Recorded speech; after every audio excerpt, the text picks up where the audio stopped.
Over 60% of investors own properties in a company now, but how many companies should you have? And should it be one property per company?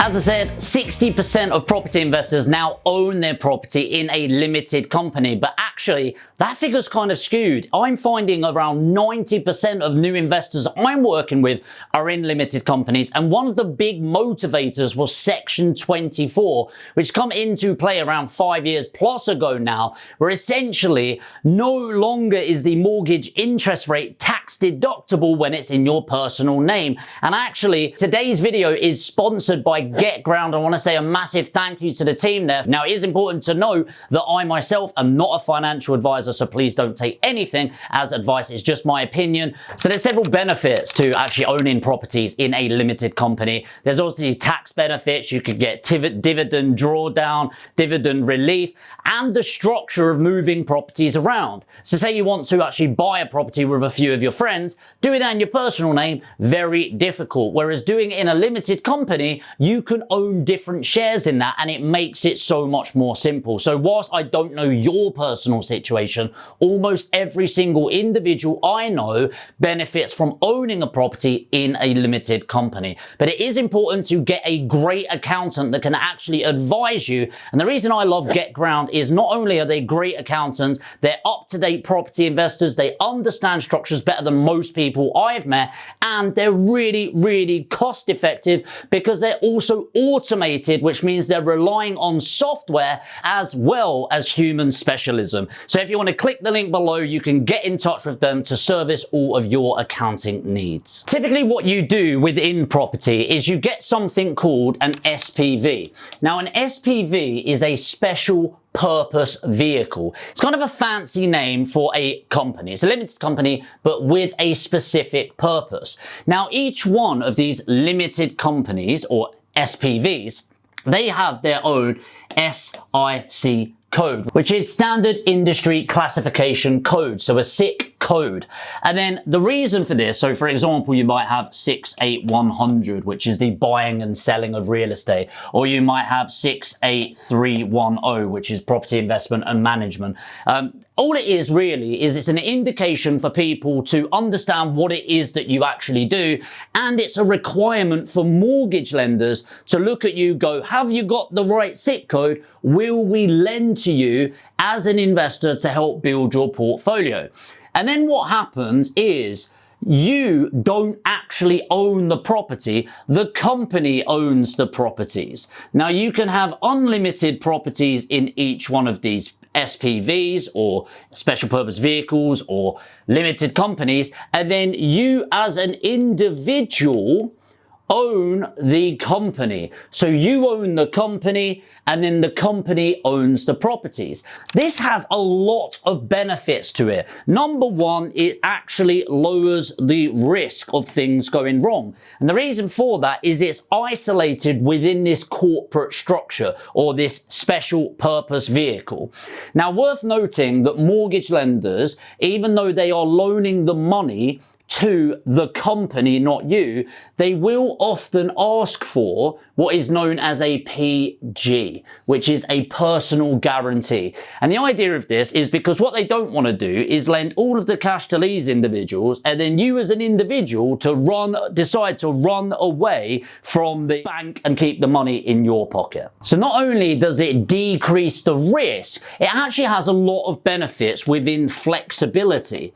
So there is flexibility within having an SPV, because what if you decide, actually, I do want to buy these properties, but I don't have all of the money? Or indeed, if you go, actually, do you know what? I actually want to sell parts of this company to other people to get some cash injection. Well, great news. Whilst you own this, let's say there's 100 shares in this company and you can decide how many shares you want. You might get your brother involved over here and give him 20 shares. You might end up going, actually, do you know what? I've got my mum over here, the beautiful lady that she is, and actually I want to give her 50 shares.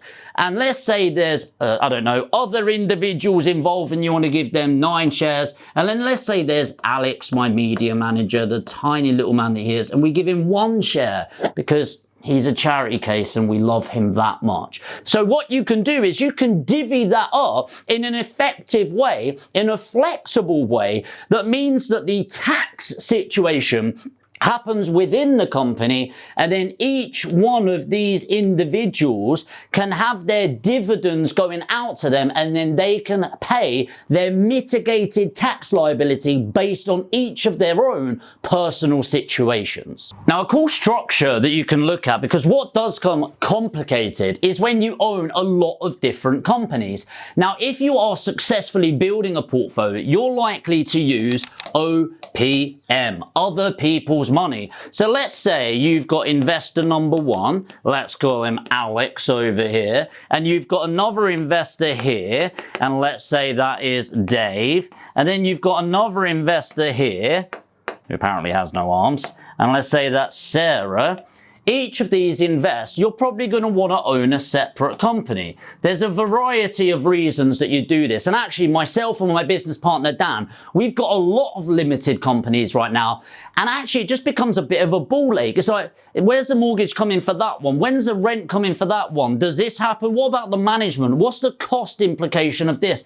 And it's so much paperwork. And so we're actually looking into doing this right now. And this is looking into a holding structure. So a holding structure is when you have each individual SPV, like this. Let's say that's 1, 2, 3, 4, and 5. You could have 5 properties in here.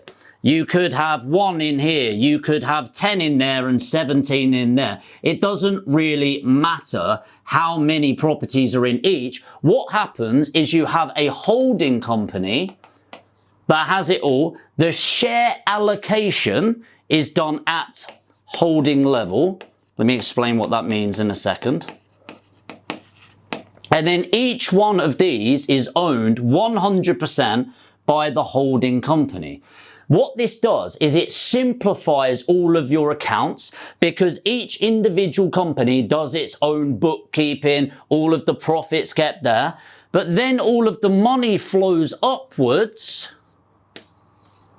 up here, making the tax situation a lot more beneficial because you can be a lot more creative with your tax. It's a lot more flexible within there, and then you can distribute accordingly based on your share allocation. What I mean by the share allocation is the holding company will own 100% of the SPV, and then whoever you hold these shares with, based on how much they've invested along the way, will have their allocated shares. So you could have one person with 1% of the shares, one person with 50% of the shares, and another person with 49% of the shares, for example. What this allows for is not only tax advantages, but also simplification, because it allows people more flexibility around decision-making processes, which is going to save us a lot of time for myself and Dan with all of the different companies, but also save us a lot of headache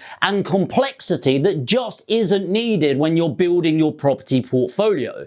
Our colleagues at GetGround, again today's video sponsor, they believe that more and more people are going to be going into this holding structure, which is exactly why they've created a cost-effective way of doing this. And if you want to get in touch with them and talk to them in more detail, there's a link. Costs absolutely nothing to have a chat with them. The link is in the description below. Have a chat with one of the team there, and you'd be shocked at how cost effective this is to reduce not only your tax bill, not only simplify the structure, but decrease your accounting costs on an ongoing basis. The only caveat that I'd put in this is get your list of talk to a mortgage broker and get a list of companies that are willing to lend on this structure. There are are a couple of mortgages that will decide, actually, we don't want to lend to any company that's owned by a holding structure, but there's a hell of a lot available that will, and all of the major banks will lend on this basis, but definitely check it out before going into this structure.